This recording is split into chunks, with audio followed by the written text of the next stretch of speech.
Boa noite, querida irmã! Estamos mais uma noite na nossa leitura compartilhada e é muito bom conhecer a Jesus. É muito bom compartilhar com você tudo aquilo que a gente tem conhecido juntas através dessa leitura compartilhada.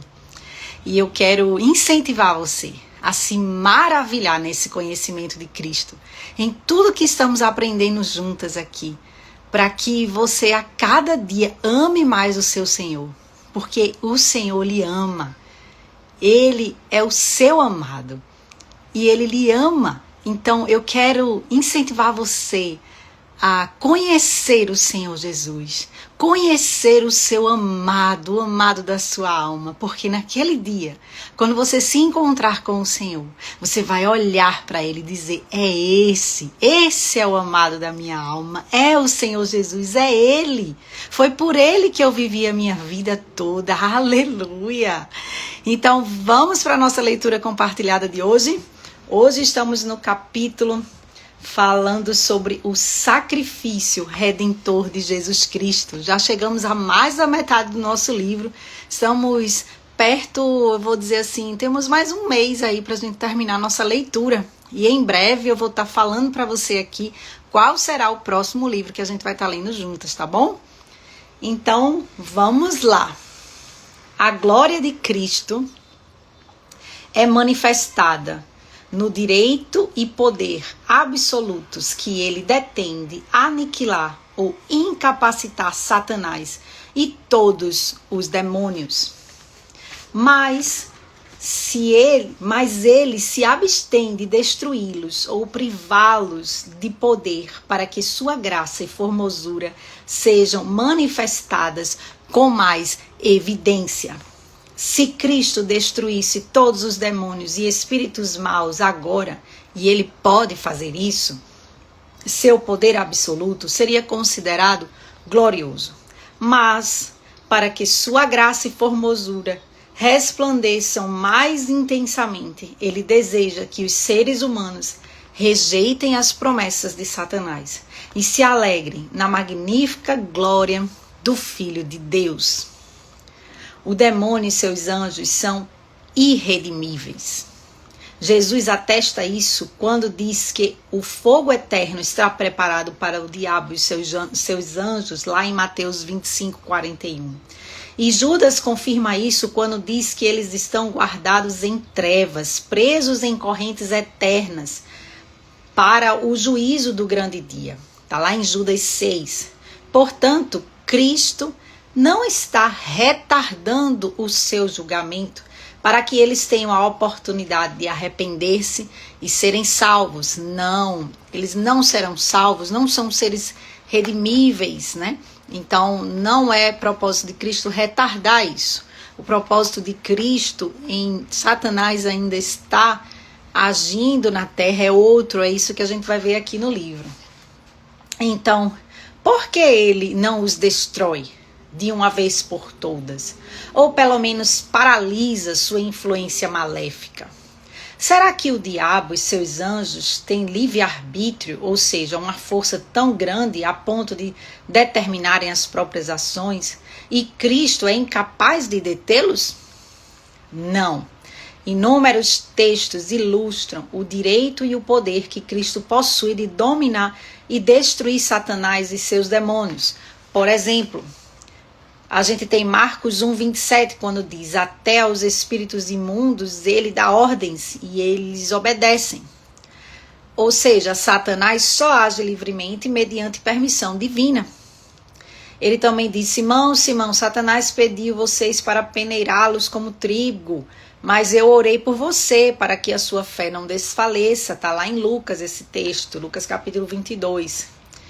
Embora o espinho na carne dado a Paulo fosse um mensageiro de Satanás, Cristo permitiu que isso acontecesse para que o apóstolo se humilhasse e para que o poder do Filho de Deus fosse manifestado, 2 Coríntios 12. E no final, Deus prenderá Satanás e depois o atirará no lago de fogo, Apocalipse 20. A decisão, então, de deixar que Satanás permanecesse no mundo não foi tomada baseada no fato de que Cristo não tem o direito e o poder de destruí-lo.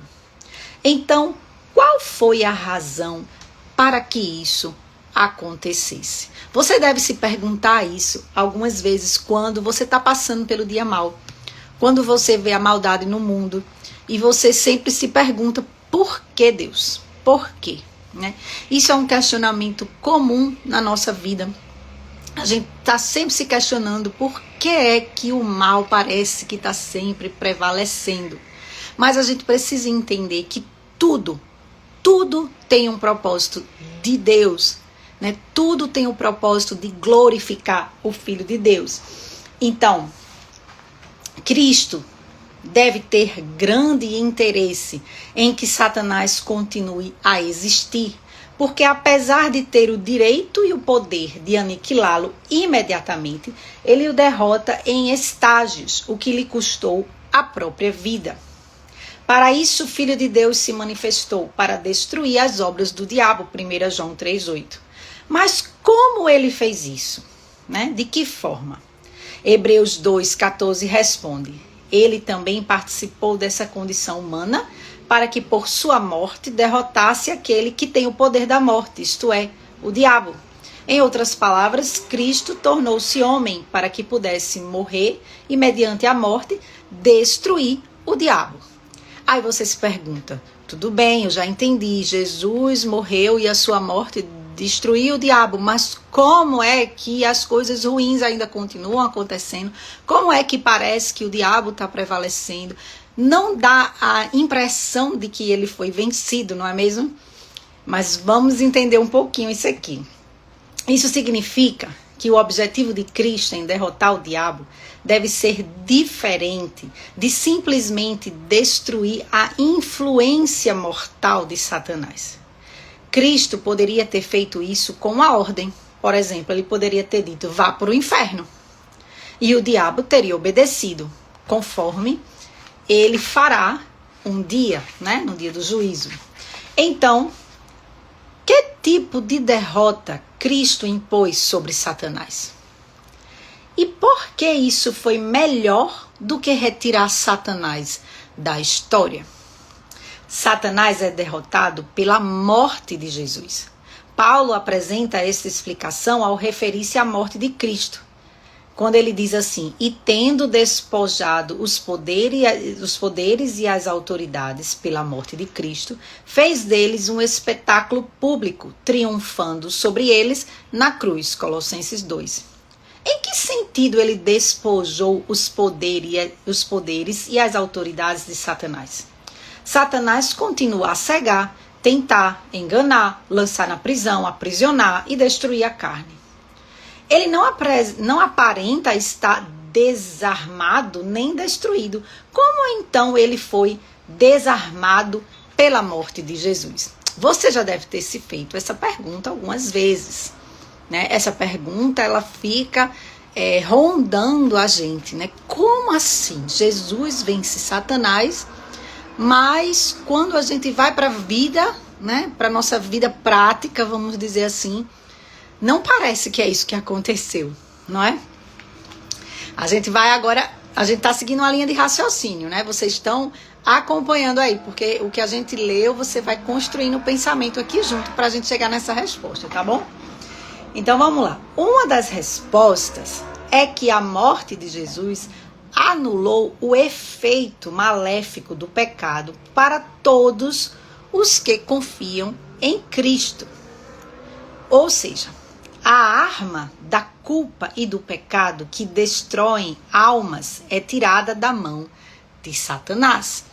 Não quer dizer que o homem não vai morrer, não é verdade? Porque o salário do pecado é a morte, a gente vai morrer. Mas o que é que ele está dizendo aqui? É que Satanás tinha uma arma na mão. E essa arma na mão era aquela que acusava a gente, né? Que gerava culpa na gente. E com a morte de Cristo, Satanás fica desarmado, porque essa culpa não se recai mais sobre os salvos, não recai mais sobre nós, porque Jesus levou a nossa culpa. Jesus levou a nossa morte estava ali na cruz. Então, ele morreu pelos nossos pecados. Então, essa culpa a gente não carrega mais. Então, essa arma foi tirada de Satanás, entende? Então, deixa eu ver aqui. Então, Satanás fica sem a única arma que pode nos condenar. Que arma é essa? O pecado não perdoado. Então, o que Satanás pode nos condenar, ou seja, a condenação da morte é a condenação do pecado não perdoado. Como os nossos pecados eles foram perdoados ali na cruz, então Satanás não tem mais acusação sobre nós. Ele não tem mais arma forjada contra nós. Lemos isso em 1 Coríntios 15. Onde está, ó morte, a sua vitória? Onde está, ó morte, o seu aguilhão? O aguilhão da morte é o pecado. E a força do pecado é a lei. Mas graças a Deus que nos dá a vitória por meio de nosso Senhor Jesus Cristo. Isso é o texto bíblico que vai dizendo isso, né? E agora ele vai explicar por que o pecado é o aguilhão da morte. Por que o pecado é o aguilhão da morte? Porque somente o pecado não perdoado pode condenar a alma e fazer da morte uma porta para o inferno e não para o céu. Por conseguinte, Satanás não pode destruir a alma por meio de sessões espíritas, aparições, enfermidades ou perseguição, mas unicamente por nos impingir a culpa do pecado. E o texto bíblico vai dizer, mas graças a Deus, diz Paulo, que nos dá a vitória por meio do nosso Senhor Jesus Cristo. Lá em 1 Pedro vai dizer, pois também Cristo sofreu pelos pecados de uma vez por todas, o justo pelos injustos, para conduzir-nos a Deus. Se nossos pecados foram perdoados pelo amor de Cristo, Satanás não possui nenhuma arma demoníaca contra nós. Veja, a maior arma de Satanás contra nós é a acusação do nosso próprio pecado. Não existe arma forjada contra nós, a não ser essa. Então, você não precisa ter medo do escuro. Sabe como é aquela ideia de medo do escuro quando você é criança? Você não precisa ter medo do escuro, porque, de fato, a grande arma forjada contra nós é a acusação do nosso pecado. E essa arma, ela não existe mais. Ela foi tirada da mão de Satanás por Jesus ali na cruz. Ele pode nos ferir e até nos matar, de fato, mas não pode nos condenar. Se a gente vier a morrer, a gente vai ser o quê? Ressuscitado. Foi isso que o autor da carta aos Hebreus quis dizer quando escreveu que, mediante a morte, Cristo derrotou aquele que tem o poder da morte, isto é, o diabo. Satanás detinha o poder da morte, no sentido de ter em mãos o aguilhão letal da morte. Mas agora, por meio do sangue de Cristo, nossos pecados são perdoados e o poder que Satanás tem de destruir almas é anulado para todos os que estão em Cristo. Não existe nenhuma condenação, nem de Satanás, nem de ninguém. Ou seja, minha irmã, você é livre. Você é livre. Não há acusação contra os eleitos de Deus, é isso que a palavra diz.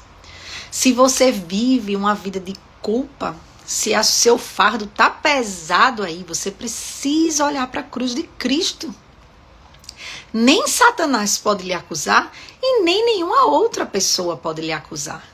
Porque esse peso da condenação não existe mais sobre nós, ele recaiu sobre Cristo naquela cruz.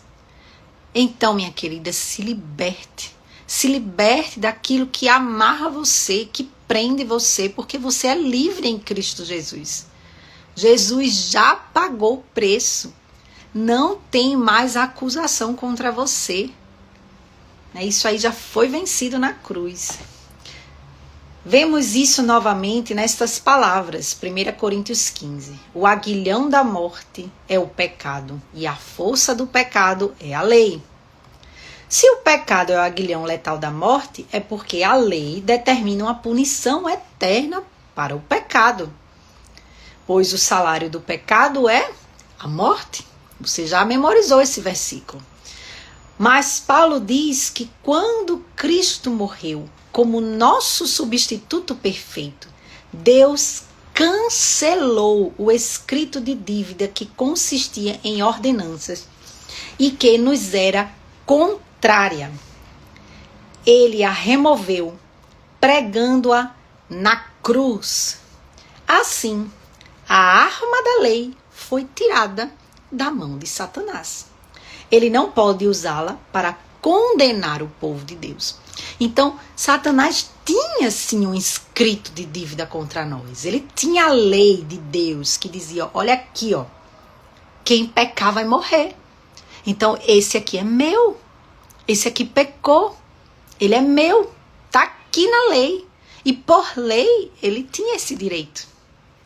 Mas na cruz, o que é que Jesus fez? Jesus rasgou esse escrito de dívida que era contra nós. Não tem mais nada que nos condene e que Satanás possa usar contra nós, né, para nos condenar. Ora, sem pecado e sem lei para nos condenar, acusar e oprimir, Satanás é um inimigo derrotado. Ele está desarmado. Cristo triunfou sobre ele, sem aniquilá-lo, mas permitindo que ele viva e veja milhões de santos que encontraram perdão para seus pecados e lhe viraram as costas, porque a glória da graça de Cristo é maior. Então, Satanás está aí ainda para que a glória da graça de Cristo seja manifesta, para que as pessoas possam virar as costas para Satanás e seguir o caminho de Deus. E isto dá glória a Cristo, entende? É esse caminho que o povo de Deus faz em direção a Deus e em detrimento de Satanás, glorifica a Deus.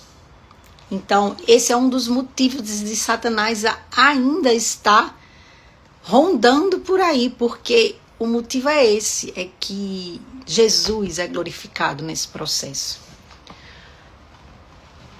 Foi um triunfo conquistado a um preço muito alto, mas os valores de Deus não são facilmente reconhecidos.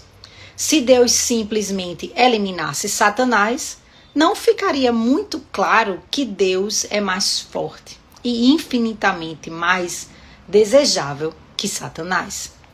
Deus deseja que sua glória resplandeça não apenas por atos de poder físico, mas também por meio de atos de poder moral e espiritual que exibem a beleza de sua graça com cores deslumbrantes.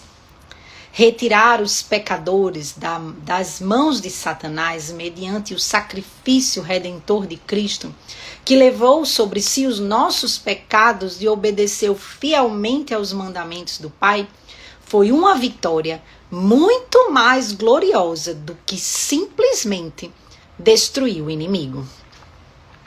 Então veja, eu vou repetir essa frase aqui para você, tá certo?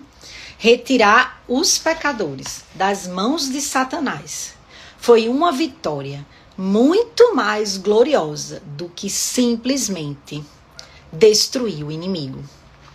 Então, por mais que o inimigo ainda esteja vivo, né, por mais que o inimigo ainda esteja agindo, ele está derrotado.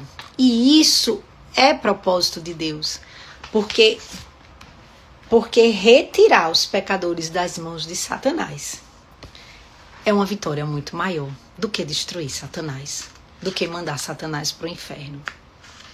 O que Jesus fez foi algo muito maior. Aqui no final do capítulo tem uma oração. Algumas vezes eu leio com vocês essa oração.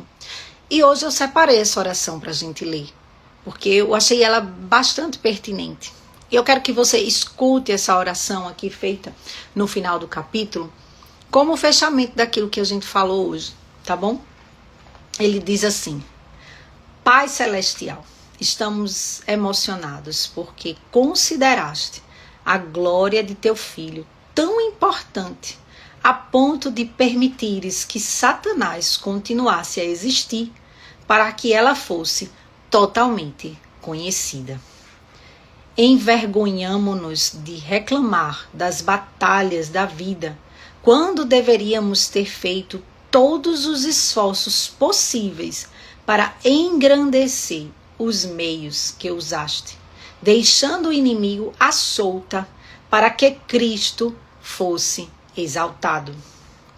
Perdoa nossa falta de visão para enxergarmos teus santos propósitos. E agora, ó Deus, pelo sangue de teu Filho, nosso Salvador, concede-nos vitória sobre Satanás. Que possamos ver e provar o valor inigualável de Cristo. Que possamos envergonhar Satanás com nossa decisão de engrandecer a Jesus. Que nos gloriemos no sacrifício da cruz. Ajuda-nos a reconhecer a obra acabada de Cristo, que desarmou Satanás e removeu o aguilhão da morte. Ensina-nos a lutar pela fé contra o poder do pecado, na confiança de que Cristo comprou o nosso perdão e assegurou o triunfo de todos aqueles que confiam nele. Transforma todos os planos perversos do demônio em esquemas santificadores de amor. Livra-nos de suas armadilhas.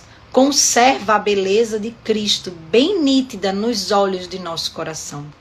Transforma-nos em instrumentos para derrotar Satanás, até o dia em que voltarás e o destruirás com o sopro da tua boca. Dá-nos coragem para proclamarmos o teu maravilhoso evangelho aos outros por meio da espada do Espírito, a palavra de Deus. Em nome de Jesus oramos. Amém. Então, minhas irmãs, toda vez que você estiver passando aí pela luta, toda vez que você estiver vendo a dificuldade da vida em se manter fiel ao Senhor, pense, Jesus está sendo glorificado toda vez que você vira as costas para Satanás e segue o caminho dele. Essa é a glória de Cristo em vencer o inimigo, redimir pecadores, sem destruir Satanás. Essa é a glória de Cristo. E que a gente possa conhecer o nosso Senhor cada dia mais. Eu peço a Deus que você conheça mais a Jesus. Que Jesus não seja uma pessoa distante para você, mas que seja próximo. Que cada dia mais você possa conhecer Jesus com intimidade. É o que eu peço a Deus por cada uma de vocês. Que Deus dê intimidade para que vocês cresçam no conhecimento do Senhor. E para que vocês tenham o coração cheio de alegria, porque Ele é maravilhoso. Então vamos orar?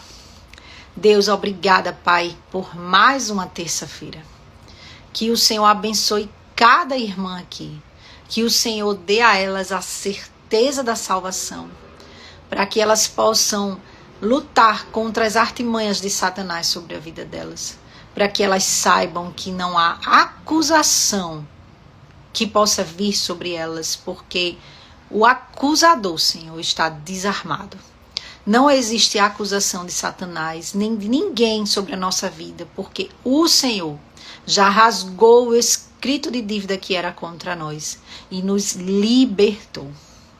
Nos dá, Senhor, uma semana na tua presença. É o que eu te peço, em nome de Jesus. Amém. Minha irmã, até a próxima terça-feira, se Deus quiser. Daqui para o final do mês eu vou estar falando para vocês o próximo livro que a gente vai ler. Esse livro a gente já tem mais ou menos um mês ainda com ele e acredito que até o final de dezembro, e o próximo ano a gente está começando com a nova leitura. Eu vou avisar com antecedência aqui para vocês, tá bom? Deus abençoe e até a próxima semana.